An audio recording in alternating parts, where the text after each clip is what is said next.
Éxodo desde el capítulo 35 al capítulo 40 y de esta manera vamos a culminar el estudio del libro de Éxodo. Vallequel significa y reunió y Pecudei significa recuento. El título de la parashá es cómo comunicarnos efectivamente con Hashem. Y comenzamos con el capítulo 35, versículo 1, donde reunió Moshe a toda la congregación de los hijos de Israel y les dijo: estas son las cosas que ordenó Hashem para hacerlas.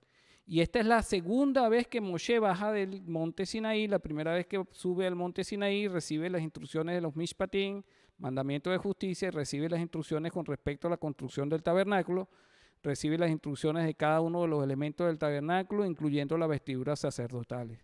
Pero antes de bajar, Hashem le informa que había sido construido un becerro de oro y que él pretendía destruir al pueblo.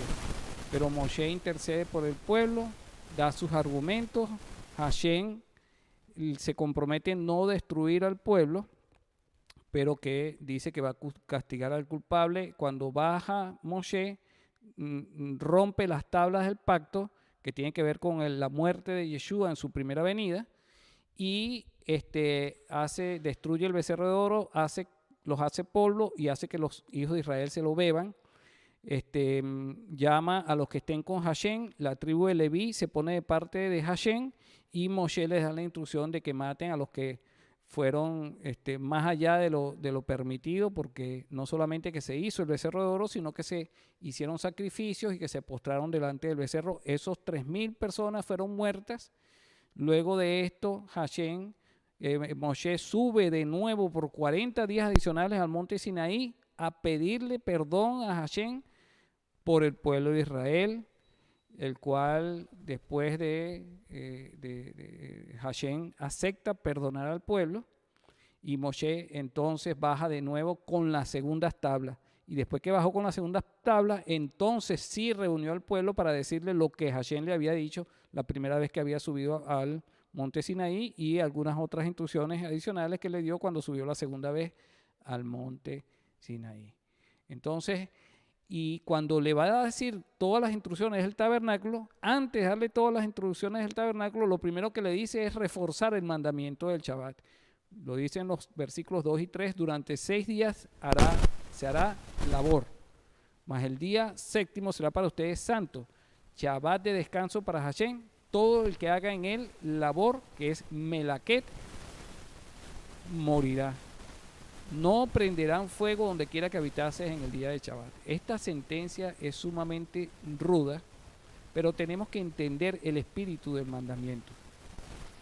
El espíritu del mandamiento es que el Shabbat fue diseñado para el hombre y es una vía para poder obtener el verdadero descanso, y es para poder obtener la vida, y no solamente una vida abundante en este mundo, sino en el mundo venidero. Por lo tanto,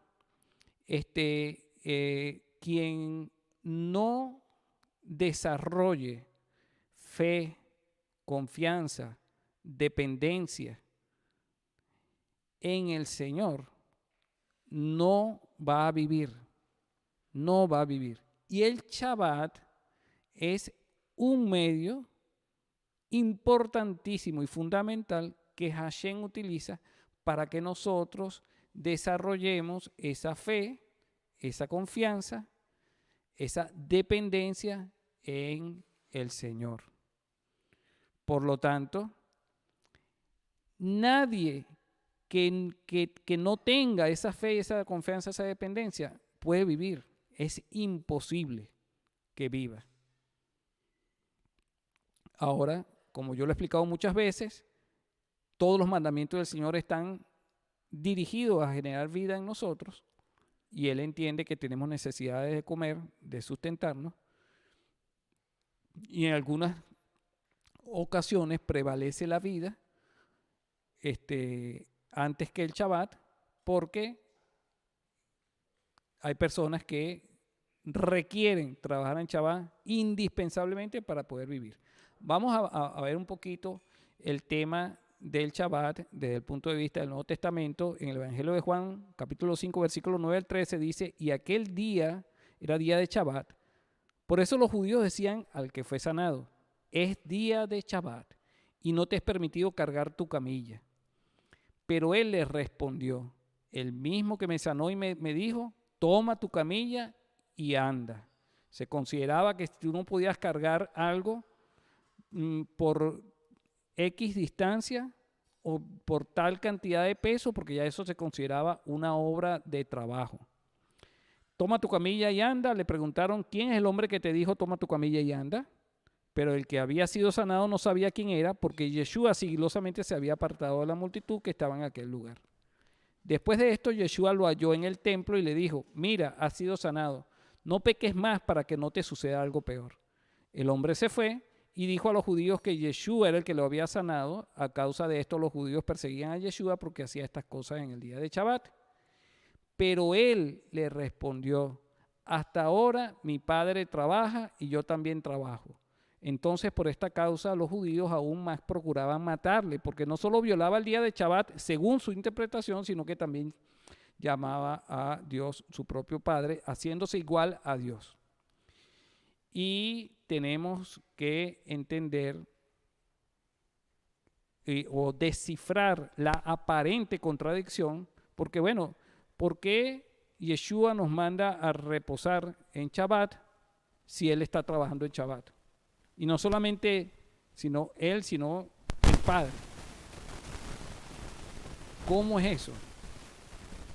Sabemos que el Señor no nos manda a hacer algo que Él previamente no nos haya dado el ejemplo. Y para eso tenemos una respuesta contundente. Fíjense que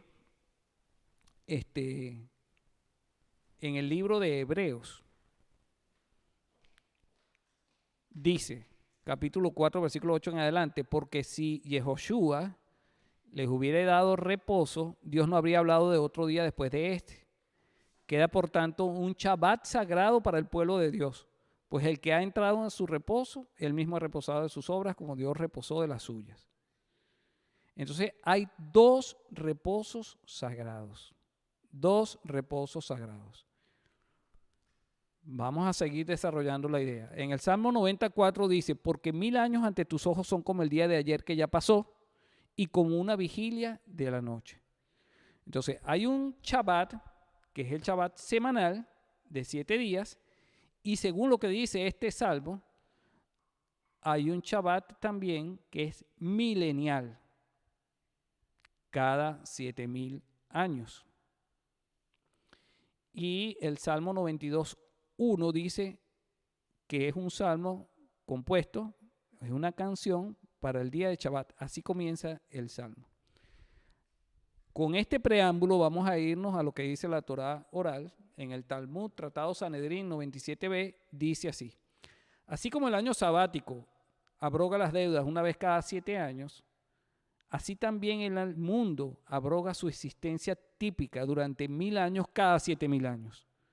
Como se dice, y en el Señor solo será exaltado en ese día. Y dice un salmo, una canción para el día de Shabbat, que es el que acabamos de leer. Es decir, un día, es decir, 1000 años, que es enteramente Shabbat. Y dice en explicación de la ecuación entre un día y 1000 años, porque 1000 años ante tus ojos son como ayer cuando pasó y como vigilia en la noche. Ese versículo también lo acabamos de leer y continuamos en el Talmud que dice, la escuela del Yahu enseñó, 6000 años es la duración del mundo. 2000 de los 6000 años se caracterizan por el caos. Eso fue desde Adán hasta Abraham. 2000 años se caracterizan por la Torá, que es cuando se le dan las promesas a Abraham, y continúa hasta la época del segundo templo, antes de que naciera Yeshua. A eso se le llama la era de la Torá, desde los patriarcas hasta el final del periodo de la Mishnah. Y 2000 años son el periodo de la venida del Mesías, que se inicia con la primera venida de Yeshua y culmina con la segunda venida de Yeshua. Entonces aquí estamos hablando de otro tipo de Shabbat y por lo tanto de otro tipo de trabajo. veamos qué dice el mandamiento del Shabbat en los 10 mandamientos cuando está escrito en Éxodo 20, capítulo 20, donde aparecen por primera vez los 10 mandamientos, la segunda vez que aparecen los 10 mandamientos en el libro de Deuteronomio. Dice así: porque en 6 días hizo Hashem el cielo y la tierra, y el mar y todas las cosas que en ellos hay, y reposó en el séptimo día. Por tanto, Hashem bendijo el Shabbat y lo santificó. Entonces, este Shabbat, la razón que se nos da está ligada a la creación, la obra de la creación. 6 días el Señor creó y al séptimo día reposó. Ese es el reposo que actualmente Hashem ha tenido. Ha reposado de su obra de creación. Pero en los 10 mandamientos que se nos enumera en Deuteronomio 5:15, se nos da otra razón. Se nos habla de otro tipo de Shabbat, ¿no? Y dice: y acuérdate que fuiste siervo en tierra de Egipto, y que Hashem tu Dios te sacó de allá con mano fuerte y brazo extendido, por lo cual Hashem tu Dios te ha mandado que guardes el día de Shabbat. Entonces, la razón de guardar el día de Shabbat en este caso es diferente. Está ligado no a la creación, sino a la salvación. Entonces, tenemos que hacer una distinción entre la creación y hacer una distinción en la creación. En Éxodo capítulo 36, versículo 1, habla de la creación y el Shabbat. Y dice: y Bezalel, Aholiab y toda persona hábil en quien Hashem ha puesto sabiduría e inteligencia para saber hacer toda la obra, la melaquet de construcción del santuario, harán todo conforme a lo que Hashem ha ordenado. La obra de creación se llama melaquet, y lo que aparece aquí en este versículo, y es lo que aparece en Génesis capítulo 2, cuando dijo Dios que en 6 días había creado los cielos y la tierra, y al séptimo día descansó de toda melaquet, de toda obra de creación. La melaquet no es la obra de salvación, sino la obra de creación. Y vamos a ver otro versículo donde vamos a ver qué relación, o sea, que la obra del tabernáculo terrenal tenía que pararse, la construcción del tabernáculo en día de Shabbat había que pararla y continuarla después que finalizara el Shabbat. Pero ahora vamos a ver, por ejemplo, el Brit Milá, que es la circuncisión, y qué relación tiene con el Shabbat. En Levítico capítulo 12, versículo 2 en adelante dice: habla a los hijos de Israel y diles: cuando una mujer dé a luz y tenga varón, quedará impura por 7 días, como en los días de su menstruación será impura. Al 8º día, la carne del prepucio del niño será circuncidada. Entonces, ¿cuándo se ejecuta el Brit Milá? Al 8º día de nacido el niño. Y el número 8 simboliza la espiritualidad. El número 6 significa la obra de la creación de este mundo, lo material.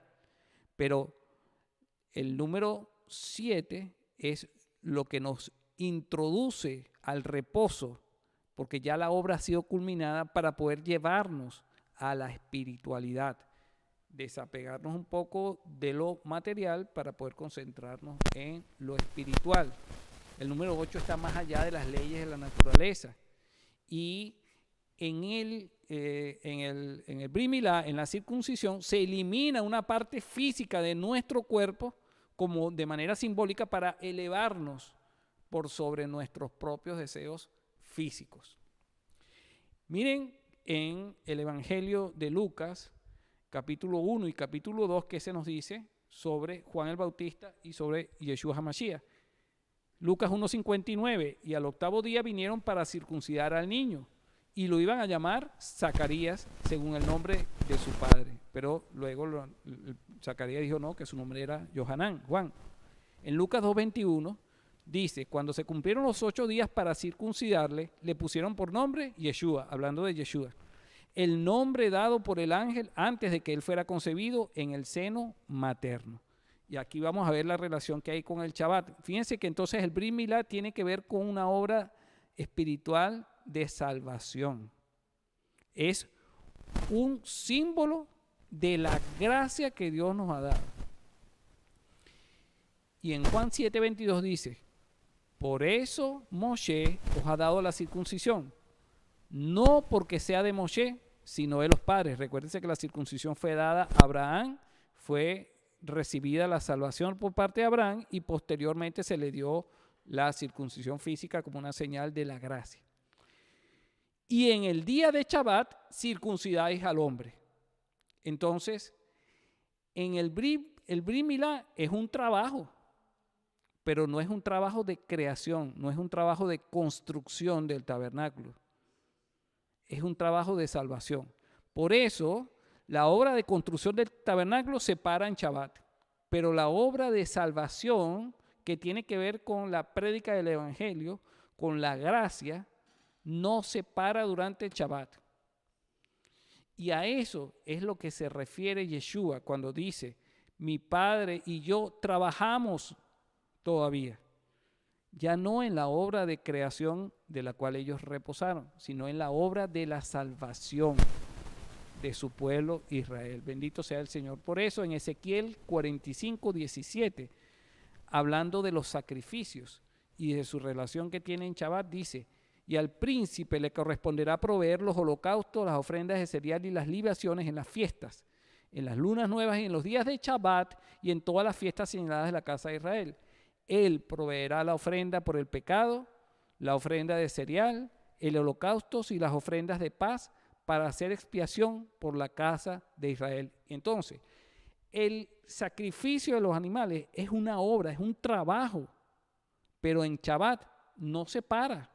Al contrario, en Shabbat es donde mayor significado, en todo el Shabbat semanal y en todos los Shabbat de las fiestas, es donde mayor significado adquiere la obra de los sacrificios.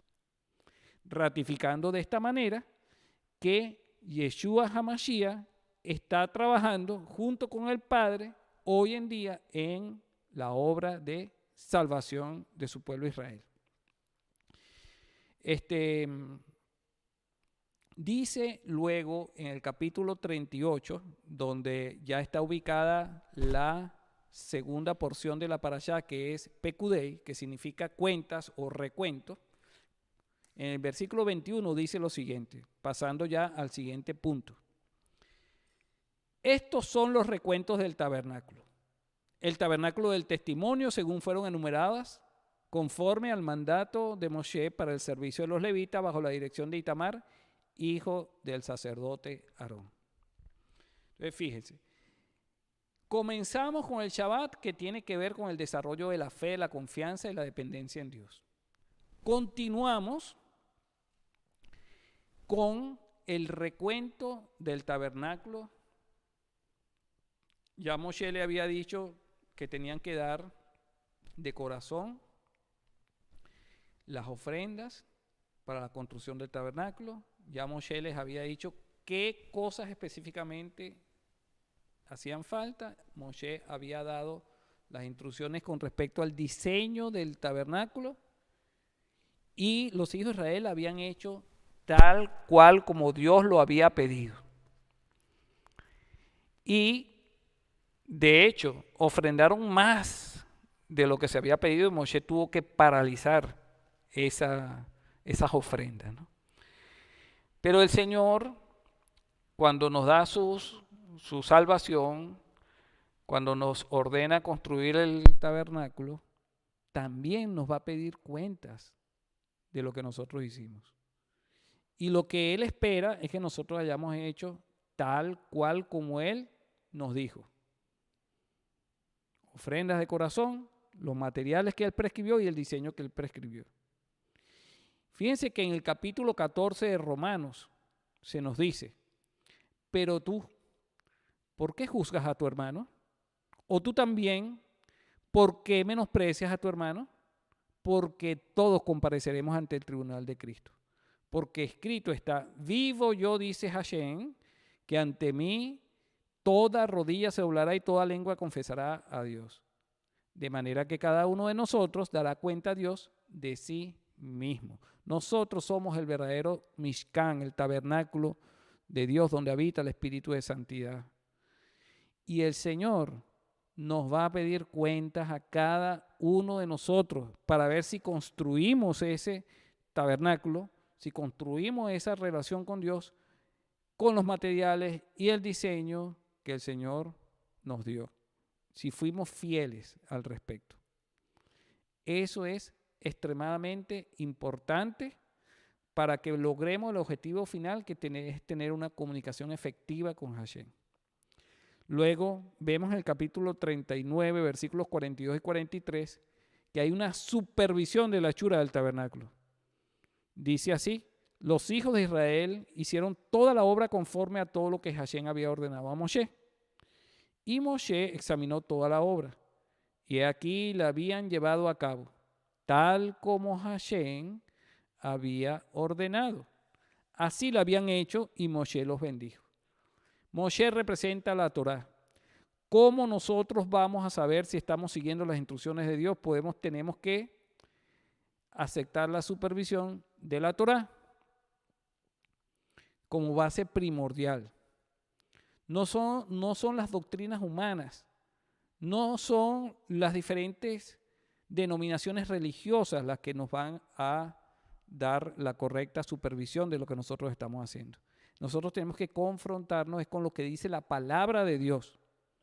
Y si todo ha sido hecho conforme a la palabra de Dios, vamos a recibir la bendición de lo alto. Entonces, dejémonos supervisar por lo que dice la palabra de Dios y no por lo que dicen los hombres. Y el siguiente punto, que es, digamos que el objetivo final, es la inauguración del tabernáculo.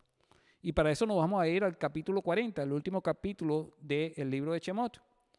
Versículos 1 en adelante dice: habló Hashem a Moshe diciendo: en el día del primer novilunio, recuérdense que después que la luna se oculta en su periodo de 28 días o 29 días y fracción, viene el novilunio, la nueva luna. Y eso es lo que marca el principio, la cabeza del mes. Entonces, el día del primer novilunio, al principio del mes, erigirás el tabernáculo, la tienda de reunión, la tienda de encuentro con nuestro Creador y Salvador. Y colocarás ahí el arca del testimonio, de la cual ya hemos hablado en anteriores para allá. Y velarás el arca con el velo. Traerás la mesa, que es la de los panes de la presencia, y prepararás su postura. Traerás la menorá y prenderás sus lámparas. Y luego se nos dice en el versículo 5, situarás el altar de oro para quemar incienso frente al arca del testimonio y pondrás la cortina a la entrada del tabernáculo. Y con respecto a el segundo elemento que se nombra después del arca, que es la mesa de los panes de la proposición, recuérdense que eran 12 panes que se colocaban el día de Shabbat y que representaban a cada una de las tribus de Israel, y al siguiente Shabbat esos panes eran retirados y se colocaban unos panes nuevos, y esos panes se los comían los sacerdotes. Esa mesa estaba en el lugar santo. Y fíjense lo siguiente: en 2 de Tesalonicenses capítulo 3 versículos 10 y 11 dice: porque aun cuando estábamos con vosotros, os mandábamos esto: si alguno no quiere trabajar, tampoco coma. Porque oímos que hay algunos de entre vosotros que andan desordenadamente, no trabajando en nada, sino ocupados en curiosear. Y esto yo quiero relacionarlo, no solamente con la comida material y el trabajo para obtener esa comida, sino con la comida espiritual. Si una persona anda curioseando, ve un poquito por aquí, un poquito por allá, un poquito por allá, de lo que los demás están trabajando para alimentarse de la palabra de Dios, y no se preocupan por ellos trabajar en obtener su propio alimento, entonces estamos andando desordenadamente, no estamos trabajando, sino que estamos curioseando en lo que los demás trabajan. Entonces, eso es importante. Nosotros tenemos que darle prioridad al lugar donde nos congregamos, en donde nosotros estamos desarrollando todo nuestro trabajo en equipo para poder obtener el alimento espiritual que todos necesitamos. Y cada uno de nosotros, de manera individual, tiene que trabajar también por su propio alimento. Como congregación, como grupo, como iglesia, tenemos que hacerlo unidos. E individualmente, cada uno de nosotros tiene que procurar su propio alimento. Y no que seamos catalogados como unos simples, como que sin oficio, que estamos curioseando lo que los demás hacen. Entonces, espero que esto que les estoy diciendo se interprete de la mejor manera, de la manera más sana. Fíjense que en el Evangelio de Juan, capítulo 6, versículos 26 y 27, se dice: respondió Yeshua, después que había hecho el milagro de la multiplicación de los panes, que la gente estaba ahí siguiéndolo por todos lados, dice Yeshua: de cierto os digo, me buscáis, no porque viste los milagros, sino porque comisteis el pan y os saciasteis. El pan que todos los días nos da hambre, 3 veces al día, y aunque comamos durante los días en este mundo, igualito vamos a morir. Y entonces luego culmina diciendo: trabajad no por la comida que perece, sino por la comida que a vida eterna permanece, la cual el Hijo del Hombre os dará, porque a éste señaló Dios el Padre. La invitación es a que cada uno de nosotros trabajemos por la comida que no perece. Y recuérdense que cuando llovía el maná en el desierto, nosotros teníamos que irlo a buscar en el desierto y después teníamos que irlo a preparar. Y una vez que lo cocináramos y todo esto, era que nos los podíamos comer. El Señor nos ha dado su palabra, nos ha dado su espíritu de santidad, pero hay una obra que nos corresponde a nosotros. Tenemos que ser diligentes, tener Biblias, buscar recursos en internet, por ejemplo, concordancia, diccionarios, tener Biblias interlineales que nos permitan ir al idioma original, investigar, todas las herramientas que nosotros necesitamos. Necesitamos ser diligentes a la hora de levantarnos a estudiar la palabra, de ser diligentes a la hora de meditar la palabra, ser diligentes a la hora de pensar, bueno, ¿cómo puedo yo aplicar esta palabra ahora? Porque ese alimento no es alimento. O sea, cuando nosotros nos sentamos a la mesa y vemos en la comida que nos sirven ahí, toda deliciosa, después que ya ha sido cocinada, hasta que no nos las comamos, no nos nutre. Entonces nosotros habremos podido aprender muchísimo de una prédica, de un Shabbat, de un estudio que nosotros hayamos hecho en la intimidad de nuestro cuarto, pero hasta que nosotros no practiquemos los mandamientos, no nos vamos a nutrir realmente de ello, no vamos a poder ser, digamos que, edificados, ¿no? Entonces, bueno, quería hacer esa acotación específicamente sobre la mesa de los panes de la proposición.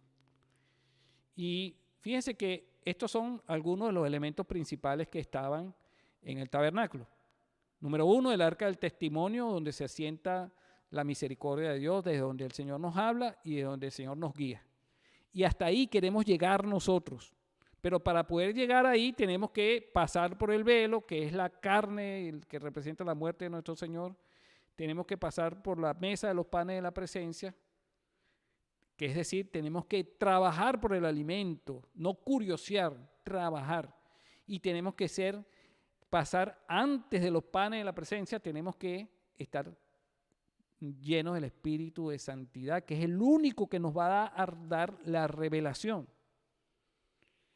Y esa lámpara tiene que estar prendida todos los días, las 24 horas del día, los 7 días de la semana. En todo momento no podía ser apagada esa lámpara.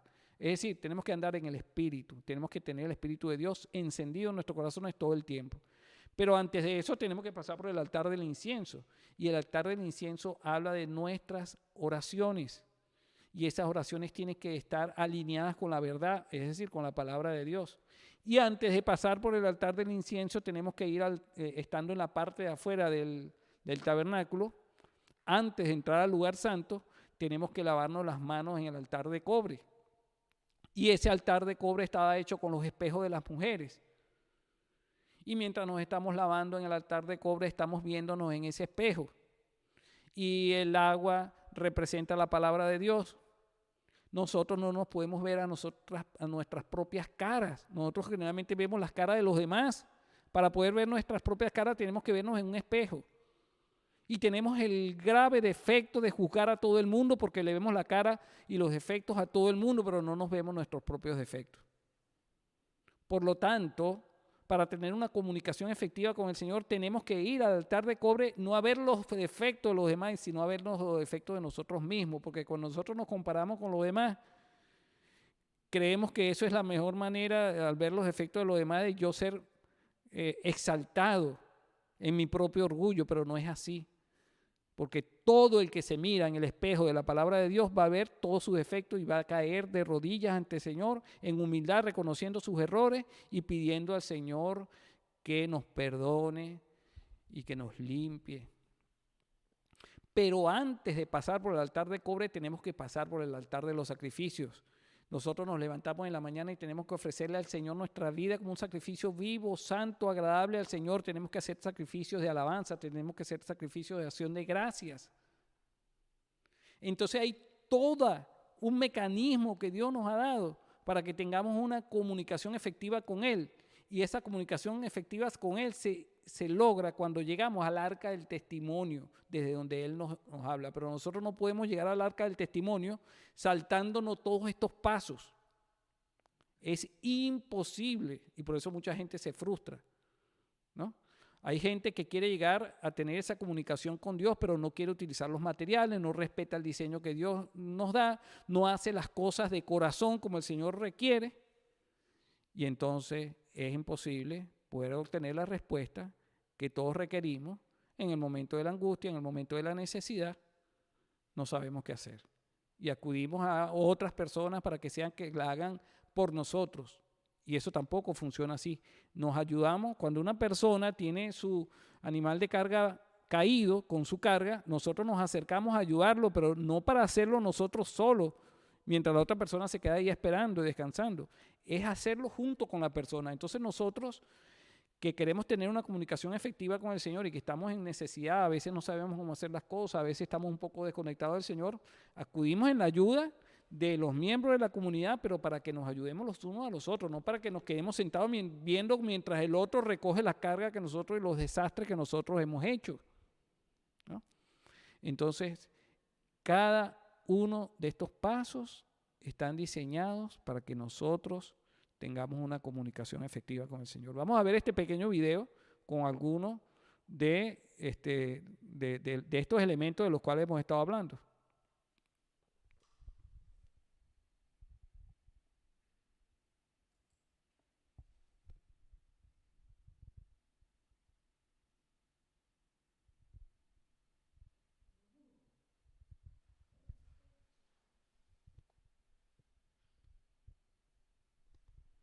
Ahí tenemos el altar de sacrificios. Es el primer paso que tenemos que dar. A Yeshua no lo podemos sacrificar más. Somos nosotros los que tenemos que ofrecernos como un sacrificio vivo. Luego pasamos al altar de cobre, donde nos lavamos y vemos nuestros defectos a los ojos de la palabra de Dios. Y entonces somos cubiertos por el Señor. La palabra de Dios tiene diferentes niveles de profundidad, 4 niveles de profundidad. Y luego entonces entramos al lugar santo, donde está la mesa de los panes, el candelabro y el altar del incienso.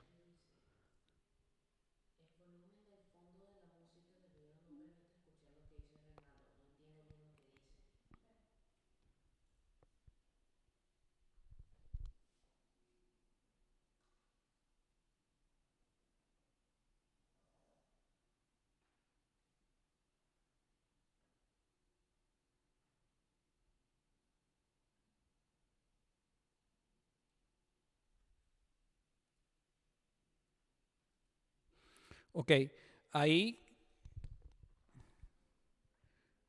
no escuchaban bien lo que estaba diciendo, pero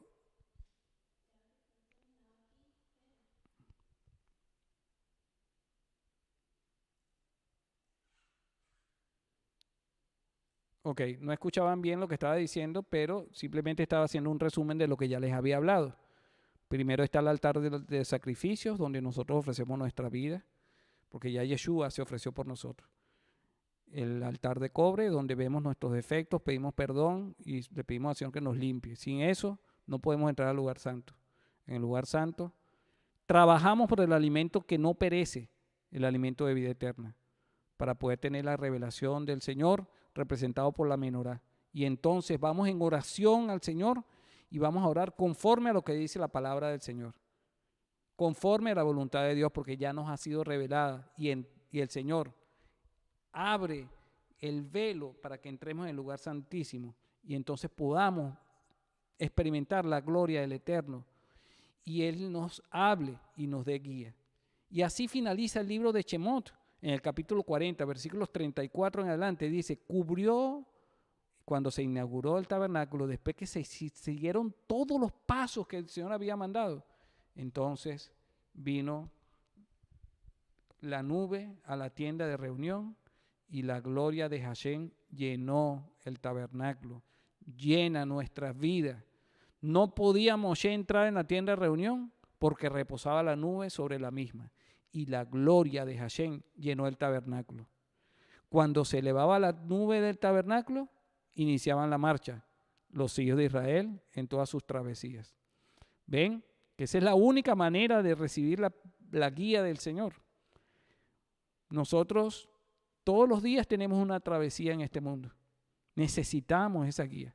Mas si la nube no se elevaba, no iniciaban la marcha, sino hasta el día que se elevaba. Pues la nube de Hashem se posaba sobre el tabernáculo de día y había fuego de noche sobre el mismo, ante los ojos de toda la casa de Israel, en todas sus travesías. Necesitamos la dirección del Señor en todas nuestras travesías.